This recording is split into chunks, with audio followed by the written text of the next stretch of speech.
We have liftoff. How is it up there? Is it all right up there, Paul? There's plenty of space up here. The bit around me at the minute. And up here as well, apparently. Yeah, Friday. Yeah, it's the first day of our week. When do you get down from up there then? Soon? Yeah, mate, I'm just trying to break a few records, so we'll see. 2:30. Billionaire flying to space. 2:30. That's it. We were talking earlier about the co-working and that, and one of the things that keeps cropping up, I guess, in our conversations is about changing ventilation rates and things like that.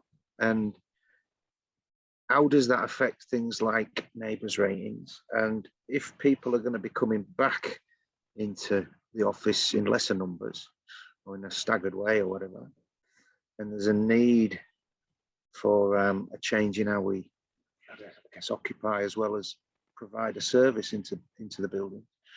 What's the energy balance going to look like that we were used to, and how is that going to change? Is the NABERS rating just going to go straight up, do we think, or is it going to cost us more to run these buildings? What do you reckon? I mean, so the commercial angle isn't necessarily something that we all understand yet. As services engineers and construction industry professionals, we don't necessarily understand that quite yet. I think that's probably down to the building operators at the end of the day. But so, potentially, if you were looking at co-working and denser populations and components such as that, some of that you might be able to palm off onto a tenant's supply. Yeah. But some of it may have to be retained on base building, and if that is the case, then in theory your NABERS rating could be affected.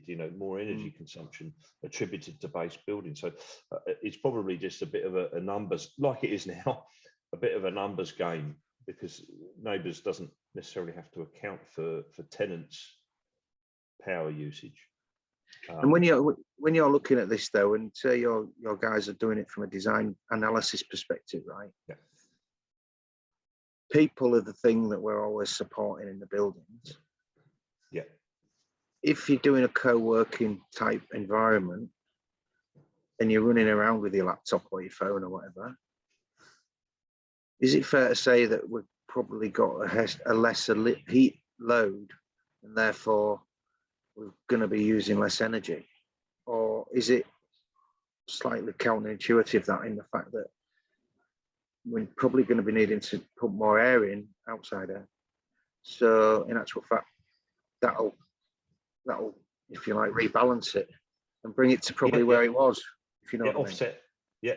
Yeah. So well, obviously transient load and then obviously, when people are in the building, how they move around the space. I guess that's probably fairly difficult to predict, to analyze. But quite right.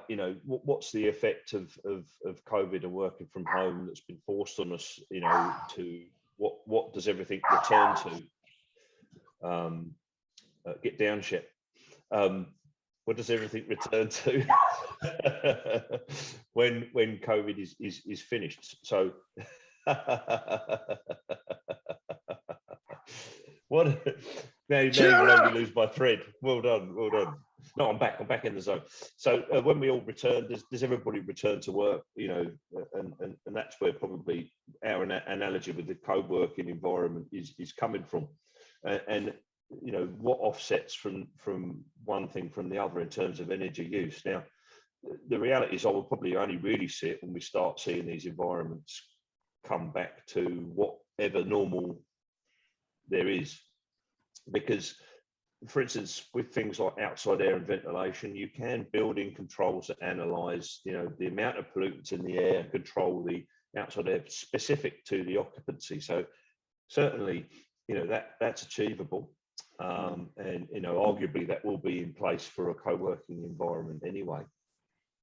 Many buildings have that in place now, some don't. Maybe they'll be moving towards that more.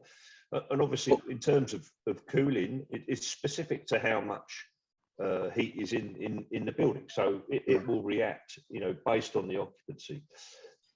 Can we predict that? No, but I've got a gut feeling that you might be right. One might offset the other, and so the balance might never change. More people will be working from home at different times. Yeah. So if you had the like the original design occupancy level at 100% of the design circuit, and then they wanted to bring more air in, because this is something that's sort of shut up, Shep.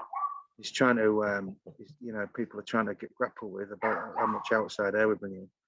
Yeah. Less people, less needed. Still got to charge the air up. It might well all work out. You might have to have it available for the worst case scenario, but do you? You know, maybe there'll be times when it is over occupied, you know, but they might only be, you know, very small amounts of time in a given day. It might not exist over a whole day. So, you know, is that an issue? And I also think, and I think we need to wrap up now, but what happens when you bring dogs to work? I mean, what happens then? Yeah, I think that, you know, co-working is the word, isn't it? You know, we're co-working with everything. Shep as well. Just to prove everything's live. Thanks, mate. We'll speak later on. See you later, mate. Cheers now. See ya.